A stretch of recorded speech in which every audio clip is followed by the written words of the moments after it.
hasil diskusi kami. Tapi ini dari pembahasan nggak apa-apa, Pak. Jadi Mbak. Nggak apa-apa. Ya. Jadi ini kan tentang sanitasi dan hygiene di hotel at home Yogyakarta.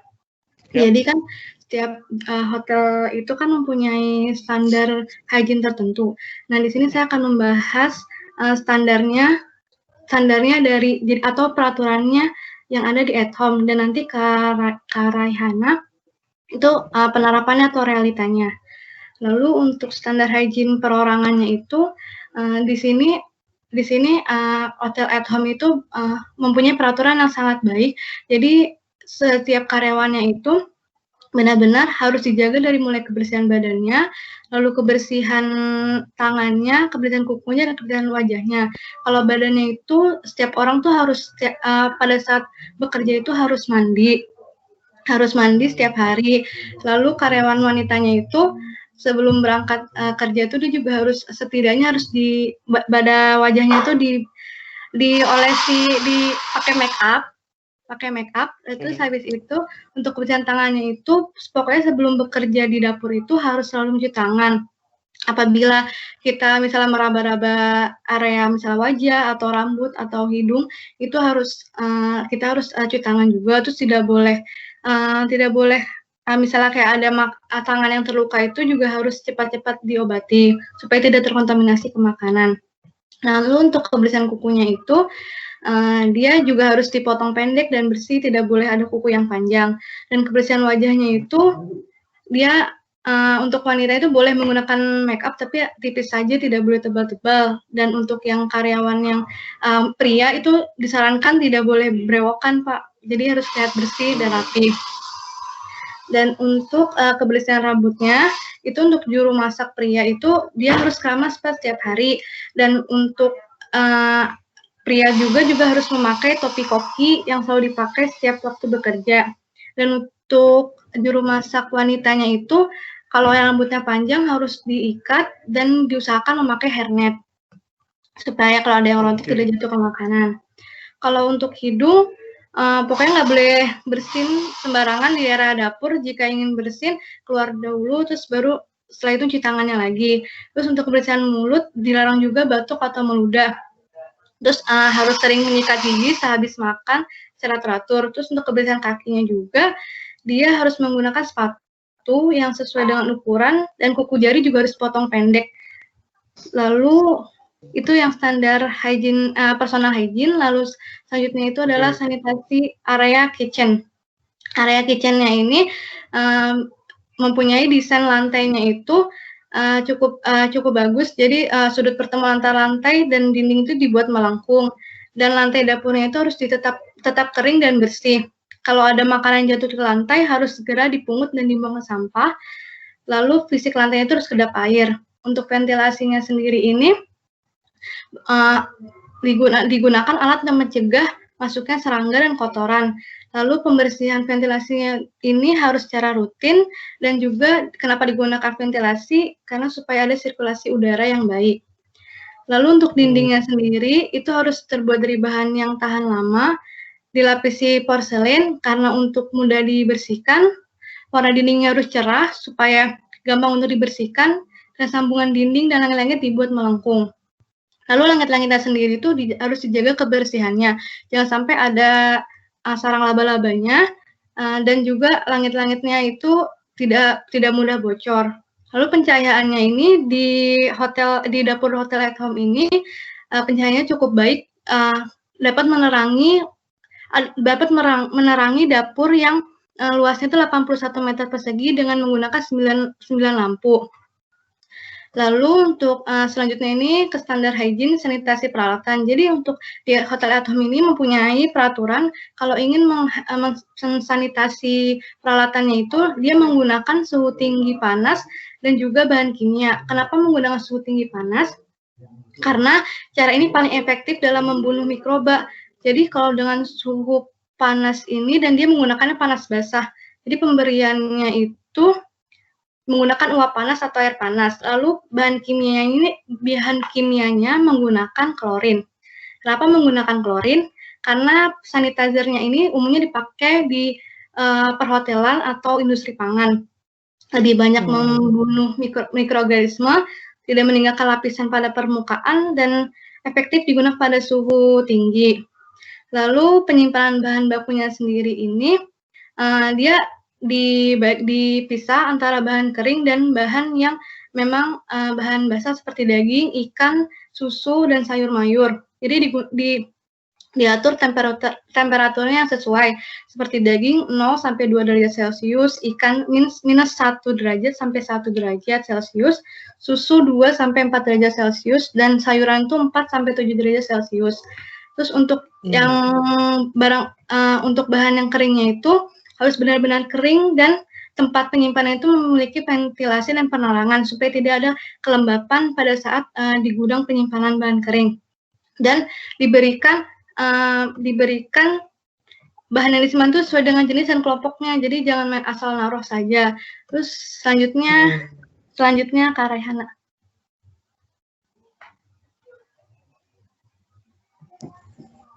Oke, lanjut. Untuk selanjutnya, peraturan sanitasi di hotel Home Platinum ini, untuk yang pertama utara bau, rasa air dan kekeruhan. Air yang digunakan itu harus air jernih, nggak ada bau rasa. Untuk kandungan besinya, kalau jangan sampai ada kandungan besinya, soalnya nanti akan mempengaruhi kesehatan konsumen. Terus yang keenam adalah penerapan sanitasi. Ini untuk sanitasi perorangan, khususnya chefnya. Yang pertama itu kebersihan badannya, masih ada yang mandinya nggak teratur, karena seharusnya minimal 3 kali sehari. Nah, terus untuk kebersihan tangannya, masih seringkali diabaikan, seperti tidak mencuci tangan setelah menyentuh bahan, atau misalnya masih garu-garu kepala terus langsung megang bahan, kemudian masih mengenakan jam tangan atau cincin. Selanjutnya kebersihan wajah. Kebersihan wajahnya itu sudah baik karena disiapkan tisu untuk wajah saat berkeringat. Kemudian untuk para chefnya juga sudah membersihkan jenggot dan kumis, karena chef di sana mayoritas cowok, laki-laki. Kemudian kebersihan rambutnya sudah baik karena potongan rambut mereka sudah pendek dan memakai topi. Lalu untuk kebersihan hidungnya masih ada yang kurang baik karena tidak cuci tangan setelah meraba hidung. Tapi untuk masalah bersin, mereka sudah bisa memalingkan wajah saat bersin. Kemudian kebersihan mulut itu sudah baik karena sudah menjaga dengan tidak merokok dan meludah saat sedang memasak. Kemudian kebersihan kaki sudah baik karena menggunakan sepatu safety dan menggunakan kaos kaki. Selanjutnya ada sanitasi area di kitchen-nya. Yang pertama diperhatikan adalah lantai. Lantai sudah baik karena kering, lalu bersih dari air, minyak, atau makanan, dan lantainya kedap air. Kemudian untuk ventilasi sudah baik, ada saringan anti lalatnya, terus tapi pembersihan fasilitasnya kurang rutin. Sirkulasinya juga kurang baik karena kipas penyerap asapnya kurang maksimal. Selanjutnya, untuk pintu dan jendela kurang sesuai standar karena pintunya selalu terbuka. Untuk langit masih kurang terawat karena kitchen sibuk dengan banquet atau pramusajinya. Kemudian untuk pencahayaan sudah oke karena sesuai peraturan tadi 9 lampu untuk 81 meter persegi. Kemudian untuk penerapan bahan bakunya beberapa belum sesuai, seperti masih ada yang tercampur antara bahan matang dan bahan mentah, itu masih nyatu. Kemudian untuk yang harus sesuai suhu kayak daging, ikan, itu yang harusnya di freezer, dia masih gak ditaruh freezer gitu. Kemudian kesimpulannya juga dibacain, Pak. Boleh. Untuk kesimpulannya, Hotel Home Platinum ini menerapkan standar hygiene menjaga kebersihan badan seperti tangan, kaki, kemudian wajah, rambut, sebagainya. Lalu standar kitchen menjaga area lantai, ventilasi, dinding, dan sebagainya. Lalu standar peralatan mengatur peralatan makan, lalu sanitasi air, dan yang terakhir standar hygiene ini berfungsi untuk menjaga agar makanan yang dihasilkan sehat untuk dikonsumsi. Juru masak juga dituntut agar disiplin supaya makanan yang dihasilkan itu sehat dan baik. Sekian presentasi dari kami. Oke.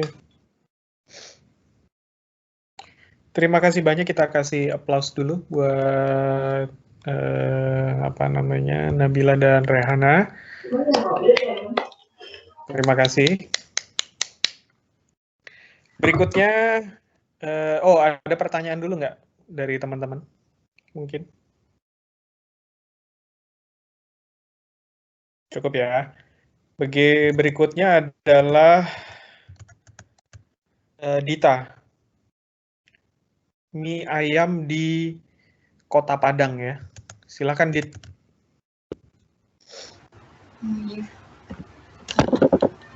Kedengeran ya Pak suaranya? Kedengeran.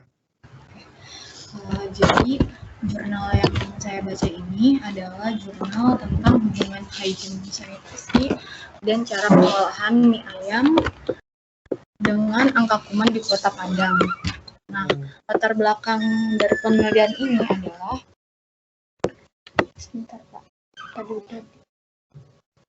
latar belakang dari penelitian ini adalah karena di Indonesia ini masih penyakit karena makanan bersih ini masih menjadi masalah kesehatan yang utama.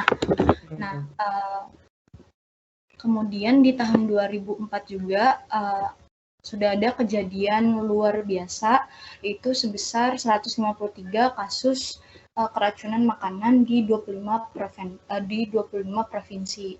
Nah, kenapa mie ayam yang digunakan sebagai sampel penelitian ini adalah karena mie ayam ini merupakan makanan rakyat yang sangat disukai dan juga harganya murah.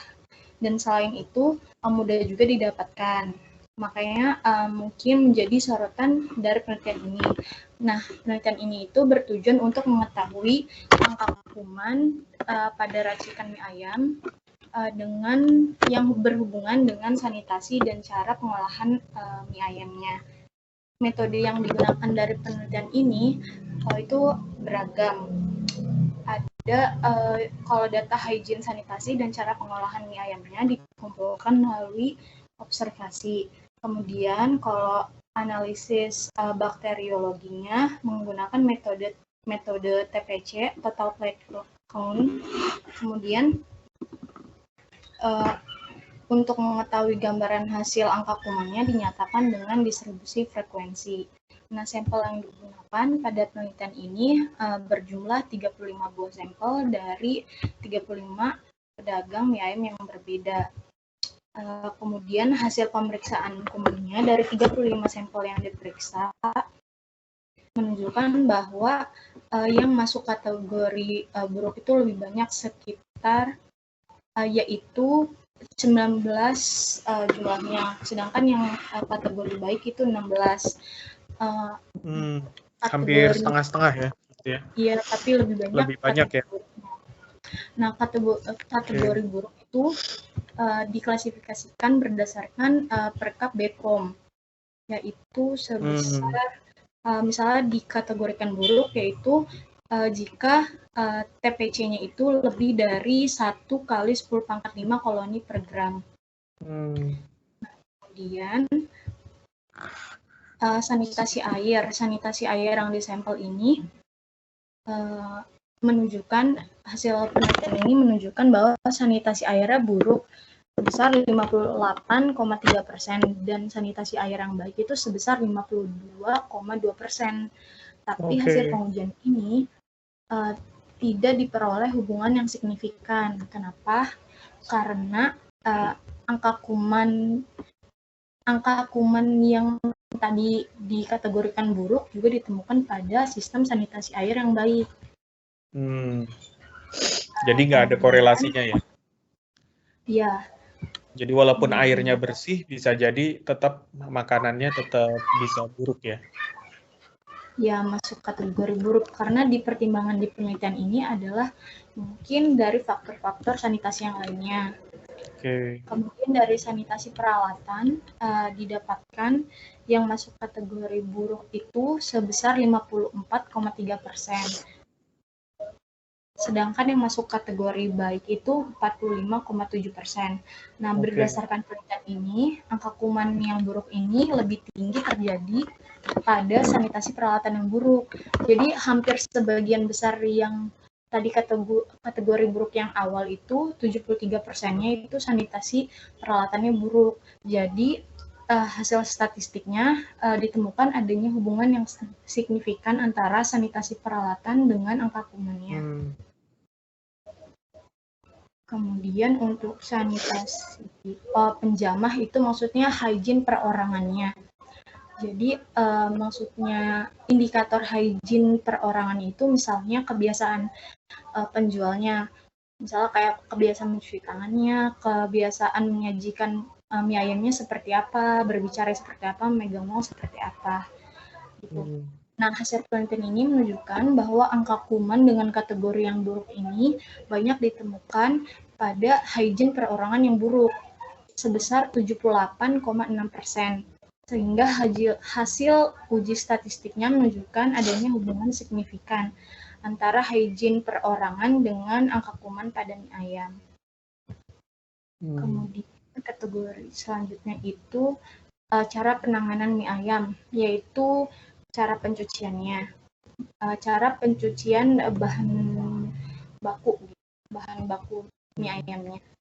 Itu didapatkan bahwa yang masuk kategori buruk itu sebesar 68,6%. Dan hasil penelitian ini menunjukkan bahwa angka kuman dengan kategori yang buruk yang di awal itu lebih tinggi karena juga cara pencucian yang buruk. Jadi hasil penelitian ini menunjukkan bahwa ada hubungan yang signifikan antara cara pencucian dengan kandungan kuman pada mie ayam. Kemudian kemudian parameter selanjutnya adalah cara pengolahan. Nah, indikator yang ini didapatkan pada penelitian ini 62,9% masuk kategori cara pengolahan yang buruk.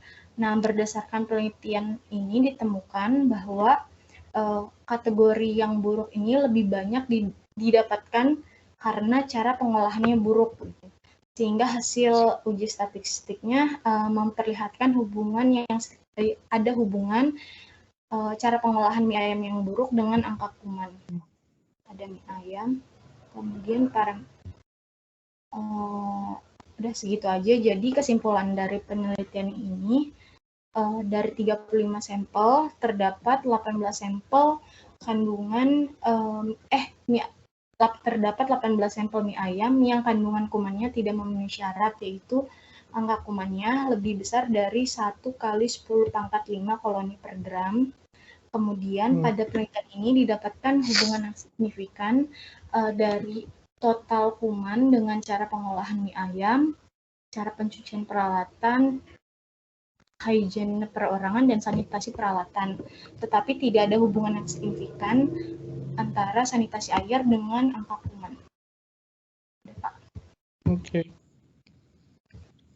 Terima kasih. Terima kasih banyak, Dita. Kita beri aplaus. Terima kasih. Oke. Teman-teman ada yang mau tanya? Jadi menarik ya. Jadi penelitian itu bisa macam-macam ya. Kalau teman-teman di pangan, jadi nggak mesti penelitian itu mesti bikin produk, terus mesti mesti ngecek misalnya mana formulasi yang paling baik gitu. Belum tentu ya. Jadi kita nguji keamanan pangan, kita nguji mikroba yang ada pedagang di sekeliling kita, itu juga bisa jadi bisa jadi skripsi tuh, gitu ya. Jadi banyak hal yang bisa dilakukan kalau di pangan ya. Baik, terakhir Cita dan Anissa dipersilakan. Ya, terima kasih Pak.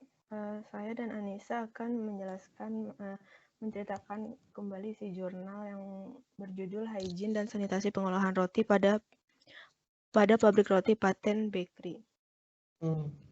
Roti merupakan salah satu makanan jajanan yang dijual tanpa kemasan khusus oleh para pedagang roti. Roti yang dijual secara keliling dan dikonsumsi oleh masyarakat umum. Roti ini haruslah memenuhi persyaratan Kemenkes nomor 942 tahun 2003. Nah, untuk penelitian ini diambil di Kota Banda Aceh. Kemudian masalah kesehatan yang terutama penyakit pada saluran napas yaitu rinitis akibat kerja timbul jika pekerja terpapar tepung gandum yang melebihi nilai ambang batas serta terjadi pajanan yang terus-menerus selama beberapa tahun. Para pekerja ini berisiko terhadap dampak yang ditimbulkan oleh debu tepung gandum. Oleh karena itu, alat pelindung diri seharusnya lengkap pada pekerja. Nah, pada pabrik pengolahan roti ini terlihat masih banyak terdapat penjamah yang tidak menggunakan alat pelindung diri secara lengkap, celemek, sarung tangan, topi penutup kepala, dan pakaian khusus para pekerja. Selain itu, personal hygiene pekerja juga masih kurang perhatian.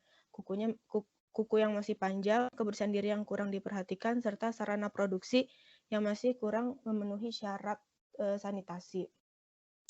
Berdasarkan hasil penelitian bahwa sebesar 57% pengolahan roti dari segi personal hygiene tidak memenuhi syarat. Begitu juga cara pengolahan roti di pabrik roti. Terdapat 71% tidak memenuhi syarat. Kemudian hal tersebut dikarenakan pada cara pengolahan terdapat keadaan alat kurang bersih dan kondisi alat yang sudah lumayan tua serta mudah korosif.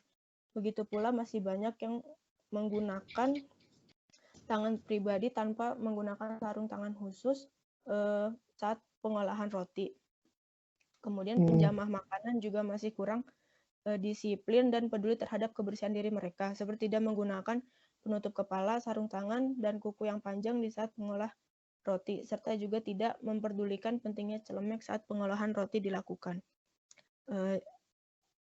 Selanjutnya akan dijelaskan oleh Anissa. Oke. Baik, selanjutnya itu dalam aspek peralatan pembuatan roti di pabrik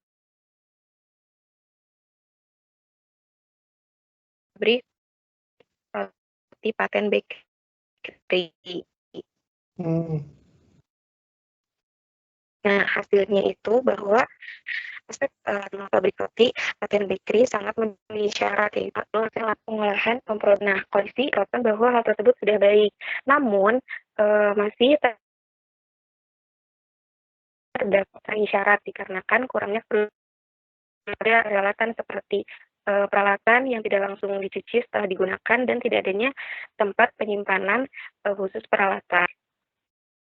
Sedangkan berdasarkan sanitasi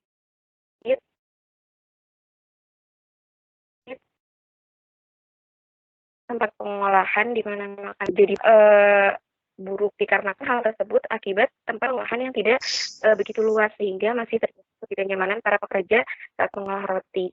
Selain itu, ventilasi tidak memenuhi syarat dan kurang memadai serta tidak dilengkapi dengan cerobong asap. Khusus di ruangan pengolahan menyebabkan suhu di ruangan tinggi dan kepanasan. Selanjutnya itu adalah aspek pengemasan roti. Secara umum sudah memenuhi syarat itu 86%.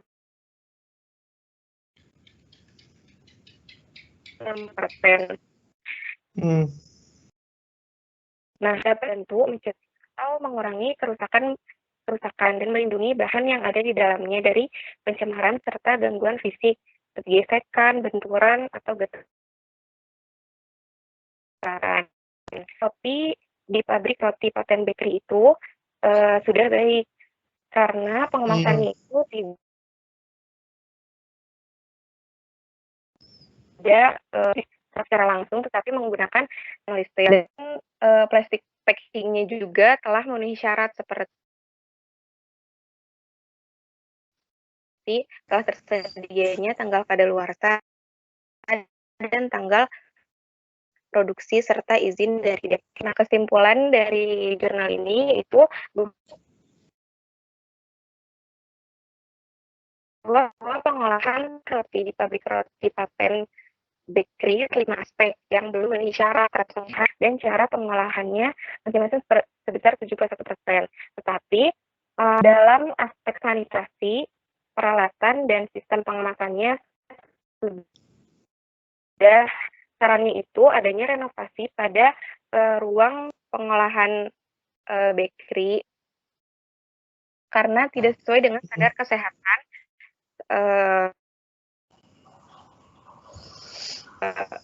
Selain itu juga rumah itu tidak yang cara pengolahan yang lebih baik. Sekian dari kelompok kami. Terima kasih. Apakah ada yang ditanyakan? Oke, terima kasih. Kita beri aplaus dulu. Terima kasih. Jadi tadi kesimpulannya sudah baik ya proses di sana ya.